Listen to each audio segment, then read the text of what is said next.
일본에선 정의기억연대에 대한 의혹 제기를 악용하는 세력까지 나왔습니다. 우익 의원 그리고 일부 혐한 인사들이 위안부 피해자를 지원하는 단체는 친북 성향이라고 공격한 겁니다. 윤서령 특파원입니다. 일본 자민당 의원이 트위터에 정의기억연대를 폄훼하는 글을 올렸습니다.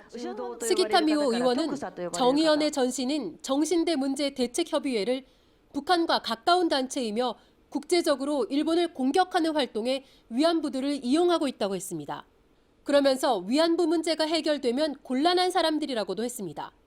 스기타 의원이 트위터에서 인용한 기사는 무토 마사토시 전 주한 일본 대사가 쓴 인터넷 기고문입니다.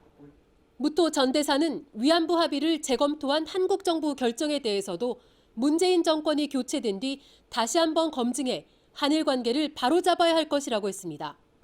스기타 의원이나 무토 전 대사는 모두 위안부의 강제 연행을 부인하는 발언을 했던 인사들입니다. 특히 스기타 의원은 위안부 관련 다큐멘터리 영화 주전장에서 위안부는 자발적 매춘부라고 주장하기도 했습니다. 위안부 문제 자체를 부정하거나 피해자를 폄훼해온 인사들이 이번 논란을 악용하고 있는 겁니다. 스기타 의원은 또 이런 단체에 협력해 일본을 깎아내려온 일본인들을 밝힐 필요가 있다고도 했습니다. 위안부 문제에 함께 목소리를 높여온 일본의 시민사회도 동시에 압박한 겁니다. 도쿄에서 JTBC 윤서령입니다. 정의기억연대는 오늘도 수요 집회를 열었습니다. 기부금을 횡령하거나 불법적으로 사용한 적이 없다면서 전문가에게 검증을 받겠다고 했습니다. 이용수 할머니도 6일 만에 입장을 냈습니다. 류정화 기자입니다. 옛 일본 대사관 근처 소녀상을 옆에 두고 1439번째 수요 집회가 열렸습니다. 공식 사죄하고 법적 배상 즉각 이행하라! 이행하라! 이행하라! 정의기억연대는 후원금 문제에 대해 떳떳하다고 주장했습니다. 회계 공시 과정에 일부 문제가 있었지만 규정에 맞게 정리해 전문가의 검증을 받겠다고 했습니다. 개인적 자금 횡령이나 불법 유용은 절대 없습니다. 다수의 공인회계사에게 기부금 사용 내역에 대해 검증을 받도록 하겠습니다. 후원금 논란을 처음 제기했던 이용수 할머니도 오늘 경향신문에 입장문을 보내 자신의 생각을 설명했습니다. 정의연의 성과를 폄훼하거나 소모적인 논쟁은 하지 말아야 한다는 전제로 3가지 과제를 제시했습니다.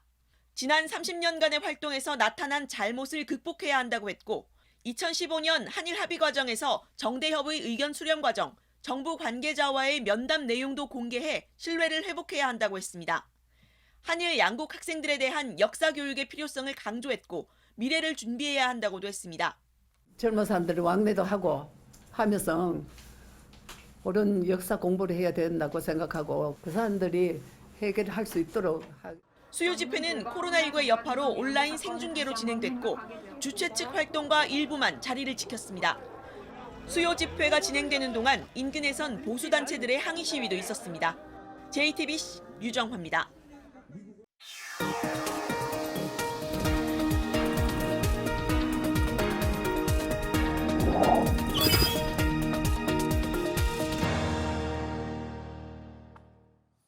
새로보다 시간입니다. 한국의 한 보수단체 회원이 쓰러뜨린 작은 소녀상입니다. 소녀상을 철거하라. 그리고 이에 맞서 온몸으로 소녀상을 막아서는 사람들. 정의기억연대를 둘러싼 의혹이 제기된 이후에 나온 우려의 목소리는 위안부 피해 해결을 위한 운동까지 훼손돼선 안 된다는 거였습니다.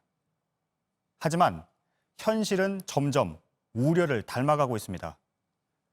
이틀 전 정의연의 기자회견장입니다. 일본의 한 기자가 불쑥 이런 질문을 던졌습니다. 소녀상에 대해서는 앞으로 어떤 입장을 취하고 계실 것인지 여쭤보겠습니다. 현실은 우려를 닮아가고 있습니다.